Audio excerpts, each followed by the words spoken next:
Welcome back everyone, Adzi here, on the workbench again. Now, I thought I'd do a little video on this. This is my Tokyo Mauri P226. Now, the reason I'm doing a video on this is because this is not the first, but it is the second time this thing has failed on me. So I would imagine if this has failed twice with the same problem, there's probably some of you out there that might benefit from watching this video. So, basically, the issue with this is that can be out there playing mid-game, aiming at someone, shooting at someone, and you pull the trigger and all it does is that. Doesn't fire a BB, doesn't cycle, doesn't do anything. And that could be right after you've just sent 3 rounds down range. It just suddenly stops. No warning, no nothing, just nothing. Doesn't matter how many times you pull the trigger, and then you look at it, you take your mag out, you put it back in, you load another one, you double feed it, that rolls out, and then you put it on the trigger, and again, absolutely nothing. Now, you're scratching your head, go, what the hell is it? Now, the first time it happened, took me a little while to work it out, but this time it happened, I was like, oh my God, not again. Okay, so I'm going to show you what it is that has died or failed for the second time in this. Now, fortunately this time, I've managed to get a part made by Garda this time. Now, this is basically the hammer that is this, so it's like the valve knocker. Now, it's the bit that impacts that to allow the gas to escape to cycle the rifle. Now, last time I had this, I didn't see or couldn't find one of these, so I had the standard original Tokyo Mauri part, which failed again, hence this video. However, this one here by Garda, we're going to give this a go. Apparently it's got some sort of thermal treatment, and apparently that is where they heat up the metal and they cool it down and it makes it all stronger. I'm no expert on that, but apparently that's what that is. That's the little bit there. So I'm going to show you where that goes in here, just in case you're suffering with the same issue. It's quite easy fix really. So let's pull it apart, and I'll show you whereabouts this thing goes.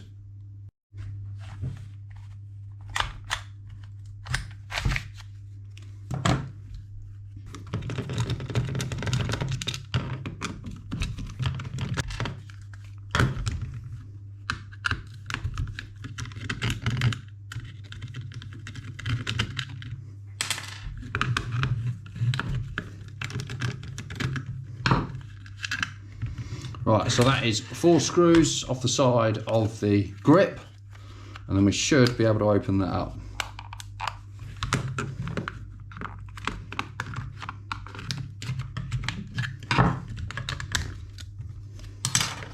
One that comes off. Now, you have all got the hammer mechanism in the back here, so just be wary of that. Take notes as you go along. Maybe if you're doing it yourself, stop. Take a few pictures on your phone or something, just so you've got something to refer to a bit later on, but that will all lift up and drop out. Now careful, because it is a loaded spring, so the chances are it might fly out and zoom off. So we'll put those bits to one side. Then the next bit we're going to do, we've got a couple of bits on the exterior here that we're going to remove first of all, because basically we want this section out, basically. But to do it, we've got to take a couple of bits that are on loaded springs. So we're going to make sure we don't lose them. So first one, obviously, we're going to do is take this side bit off, pull that off, nice and simple. That just means that's loose, and then we'll allow that to come out of the way. We need to remove that because that arm basically gets in there and stops us lifting the bit we want. And then on the flip side, again, another little spring that, again, we're going to take it all off now, because what we don't want is it finding its way off itself and launching itself into the atmosphere. There we go. Next, we'll grab what I refer to as the gold screwdriver, for obvious reasons. Does the amazing fiddly things like this. Just going to push that pin out of there. And the next bit is going to be this little pin that you see down the bottom here. So we're going to release that. There we go. That will come out.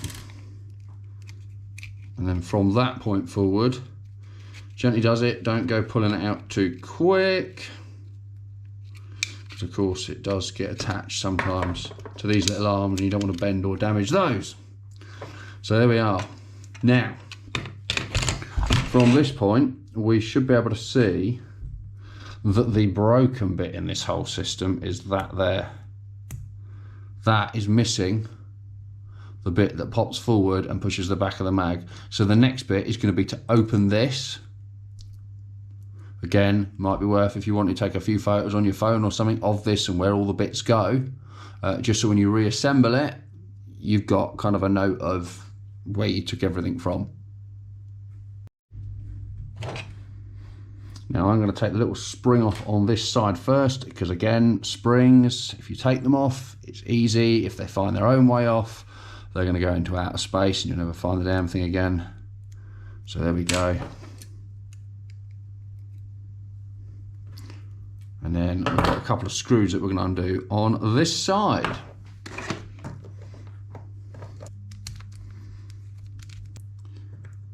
Take that off, there we go. Again, watching for springs, because we have another spring at the top here. That's off. Take that out of the way.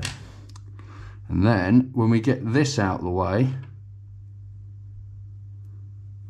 there is the bit we're replacing.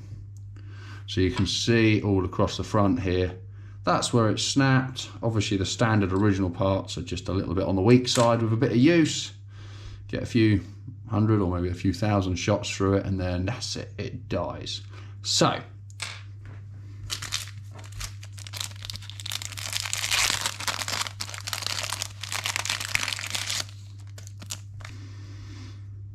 we go then, there's our new bit versus the old bit. You can see how much is missing.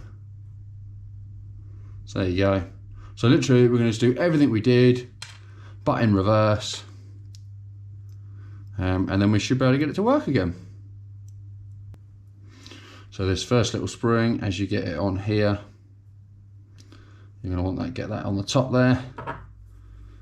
Grab hold of this front bit of it, because you're going to want to get that top bit in, and then as you get that down, you're going to want that on top of the part you've just put in. Because of that, there you go, that is what is going to keep pressure on that to keep that down and in the right position as it fires back and forward.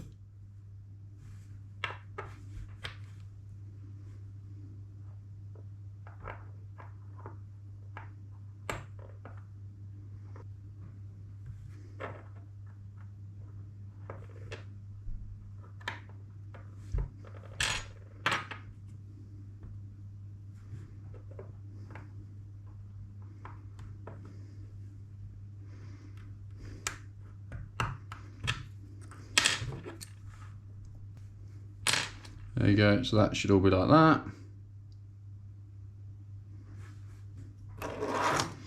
We'll get the outer bit, sit that back on the top. There you go, and you'll know when that's in place because it'll all push together a nice little click. So that should be good. Get some screws in.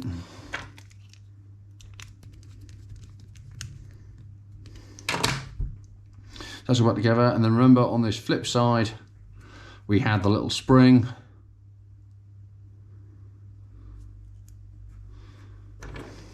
I find the easiest way with these. Always, I would say, put your finger over the top of where you've just put it on, so that if you do accidentally let it ping, it's not going to fly off. Stretch that over. Didn't quite get it on the other side.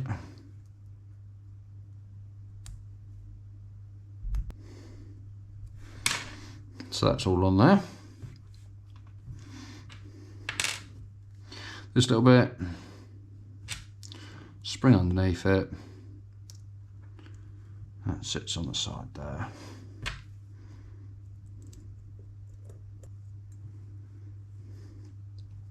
And then what you should see is if we release the hammer, if we imagine that's under pressure, as that is forced up, that is going to push that to protrude out the front there, and that is when what releases the gas out of the mag.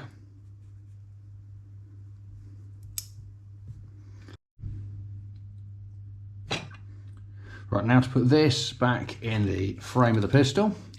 Now we're going to want the hammer in the up position, Now remember, keep pressure on this little side bit here so your spring doesn't come out. But the way you release that, just push that silver bit forward. Now it's not under any spring at the minute, so you have to push it up manually.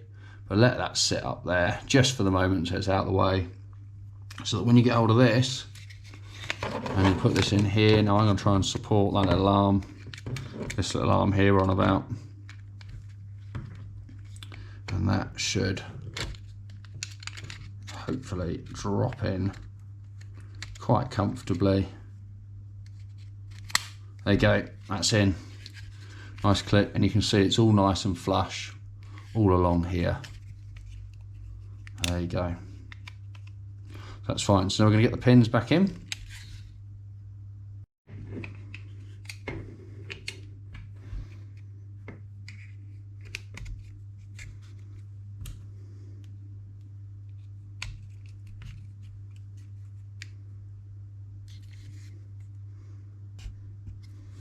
Now, this rod at the back is always a bit of a fiddle, but you should know when you have it in the right place, because basically this has to push this hammer up.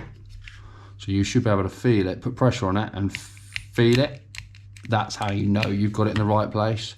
You then just got to keep it in the right place while you put everything else on.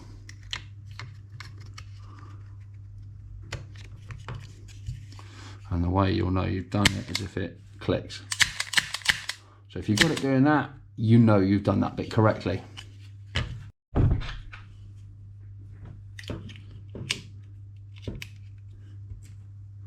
Make sure we get this bit back on. This is always a bit of a fiddle, this one as well, just because you're constantly fighting the spring.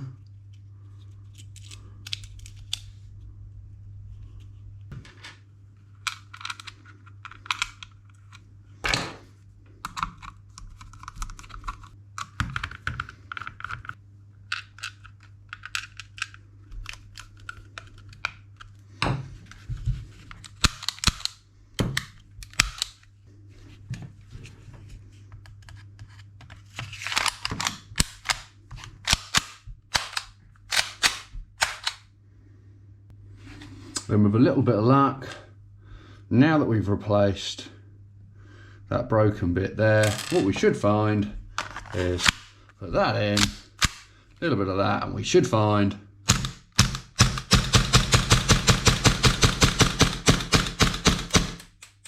perfection. So that is how you fix a Tokyo Mauri P226 when it has the classic problem that I've now seen twice on one of my very own toys. And it'll be the second time I fixed it. Hopefully it'll be the last time I fixed it. But we've gone for the garter part, not the original standard one. That I can confirm is broken twice. That I'm hoping is going to be much more durable. We'll see. If ever you see another video like this of me moaning it's broken again, you'll know it failed. But if you never see this gun on the video again, you'll know it's forever worked. So hopefully you found that useful. Like the video, subscribe to the channel, and I will see you all in the next one.